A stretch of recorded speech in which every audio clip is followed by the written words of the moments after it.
વડોદરા શહેરના વાઘોડિયા રોડ ખાતે શ્રીમદ ભાગવત કથા અંતર્ગત પોથી યાત્રાનું આયોજન કરવામાં આવ્યું હતું। શહેરના પૂર્વ વિસ્તાર ગણાતા વાઘોડિયા રોડ શ્રી વ્રજધામ રુદ્રાક્ષ કોમ્પ્લેક્સની બાજુમાં રણછોડરાયજી મંદિરની પાછળ પૂનમના દિવસે શ્રીમદ ભગવત કથાનું આયોજન કરવામાં આવ્યું હતું। પૂજ્ય શ્રી દીપકભાઈ શાસ્ત્રીજી દ્વારા શ્રીમદ ભાગવત કથાનું ભક્તોને રસપાન કરાવવામાં આવશે તેમજ આજે દીપ પ્રાગટ્ય કરવામાં આવ્યું હતું। આ ખાસ પ્રસંગે ડભોઈના ધારાસભ્ય શૈલેષ મહેતા ઉપસ્થિત રહ્યા હતા। શ્રીમદ ભાગવત કથા સત્સંગ મહોત્સવ તારીખ 26 ડિસેમ્બર 2023 થી 1 જાન્યુઆરી 2024 એમ કુલ 7 દિવસ સુધી ચાલનાર છે।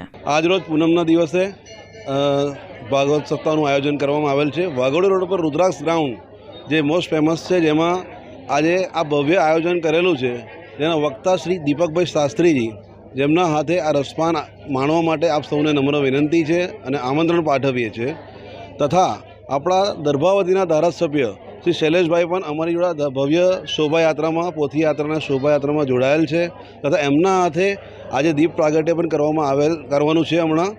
અને અત્યારે હાલ અમે રણછોડજી મંદિરે એમના પ્રાગટ્યમાં પોથી યાત્રા લઈ તથા આના પછી અમે સીધા જ મંડપ, વ્રજધામ શ્રી મંડપ, કથા મંડપમાં બિરાજમાન કરીશું અને ત્યાર પછી કથાનું આયોજનના સ્ટાર્ટિંગ કરીશું અમે લોકો।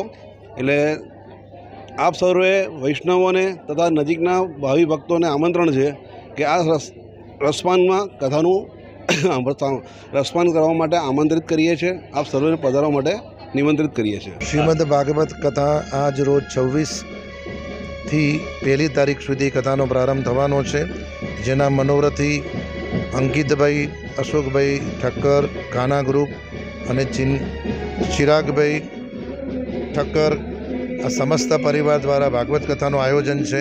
તો આપ સમસ્ત વડોદરાની સૃષ્ટિને સદર કથામાં પધારવા આમંત્રણ છે, જેનું સ્થળ છે Rudraksh complex ground, Waghodia road, Vadodara. અને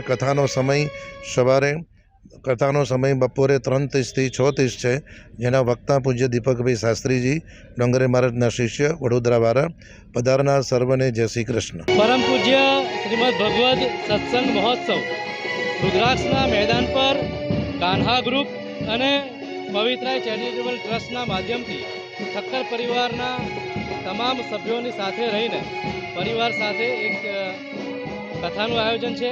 આજરોજ એની શરૂઆત થઈ રહી છે। પરમ પૂજ્ય ડોંગરેજી મહારાજના શિષ્ય દીપકભાઈ શાસ્ત્રીના સ્વમુખે આ કથાનું રસપાન થનાર છે। આપ તમામ વૈષ્ણવ ભક્તોને આ કથાનું રસપાન આજે 26 તારીખથી 1 અઠવાડિયા સુધી બપોરના 3 થી 6 દરમિયાન રુદ્રાક્ષ મેદાન, રણછોડજી મંદિરના પાછળની બાજુમાં લાભ લેવા એક અપીલ પણ કરું છું।